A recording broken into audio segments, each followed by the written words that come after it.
네, 다음 소식입니다. 워싱턴 선언 등을 골자로 한 한미 정상회담 결과를 두고 여야의 반응은 극명하게 엇갈렸습니다. 국민의힘은 한반도와 동아시아 안정을 위한 의미 있는 회담이라고 높이 평가했지만 더불어민주당은 굴욕적인 대일 외교에 이어 국익을 지키지 못한 초라한 회담이었다고 깎아내렸습니다. 국회 연결해 보겠습니다. 손효정 기자.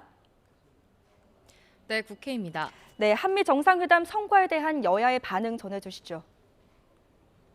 네, 국민의힘은 이번 한미 정상회담으로 전략적 파트너십 강화, 국제관계 공감대 형성 등 수많은 성과물이 도출된 새로운 첫걸음이라고 평가했습니다. 특히 핵협의그룹 신설 등을 담은 워싱턴 선언은 실질적인 조치로서 국민들의 불안을 불식하고 한반도 안정에 강력한 힘이 될 것인데 민주당이 트집 잡기에만 혈안이라고 지적했습니다.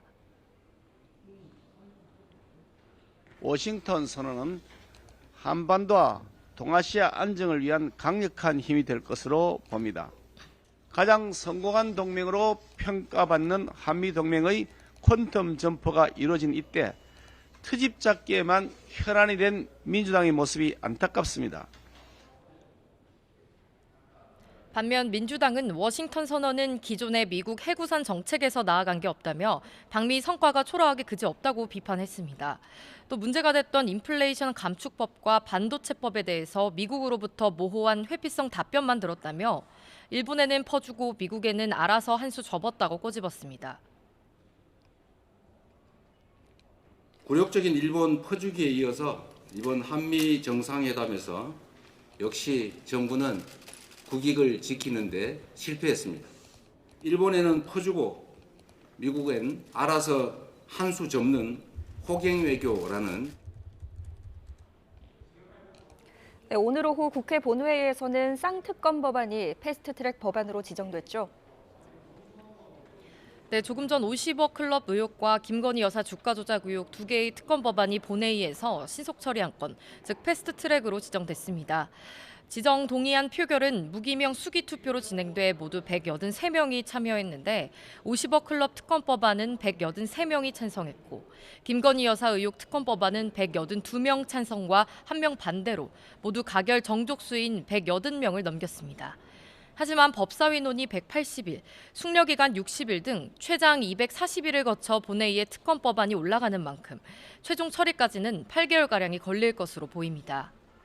민주당은 검찰이 공정하게 수사했다면 특검 법안의 패스트트랙 추진까진 하지 않았을 거라며 여당이 국민의 준엄한 명령에 응답할 책임이 있다고 꼬집었습니다.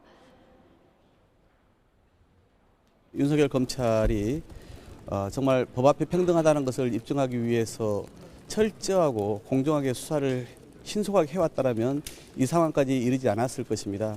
하지만 국민의 이런 기대와 달리 봐주기, 부실 수사로 일관하다 보니 정의당도 국민의 명령에 따라 특권 비리 진실규명을 위한 진전을 이뤄냈다고 자평했습니다. 반면 국민의힘은 특검 법안 패스트트랙 지정 안건 표결을 앞두고 집단 퇴장했습니다. 특검 추진은 민주당의 입법 독재이자 대장동 사건 피고인인 이재명 대표의 방탄수단으로 변질될 가능성이 매우 크다고 지적했습니다. 정치적인 목적으로 정략적으로 지금 입법 폭주를 하고 있는 겁니다. 민주당의 입법 폭주에 대해서 국민들께 제대로 알리고 또 저희들이 할 수 있는 다음 수단들을 강구를 하겠습니다. 이 밖에 야당이 본회의 직회부를 주도한 간호법 제정안도 상정돼 표결이 이루어졌는데요. 국민의힘이 불참한 가운데 179명이 찬성했고 반대는 0표, 기권 2표로 결국 가결됐습니다. 민주당은 앞서 한 차례 상정이 미뤄진 만큼 오늘 표결 처리가 돼야 한다는 입장인 반면 국민의힘은 민주당이 끝내 강행 처리한다면 대통령에게 제2요구권 행사를 건의할 수밖에 없다고 강조했습니다. 함께 직회부된 의료법 개정안도 재석 177명 가운데 찬성 154명, 반대 1명, 기권 22명으로 본회의를 통과했습니다. 마찬가지로 야당 주도로 본회의에 직회부가 요구된 방송법 개정안의 경우에도 본회의에서 논의할지를 따지는 부의 여부 표결이 진행됩니다. 전셋집 경매 때 지방세보다 세입자 임차 보증금을 먼저 변제하는 내용의 지방세 기본법 개정안은 본회의에서 아까 처리됐습니다. 지금까지 국회에서 전해드렸습니다.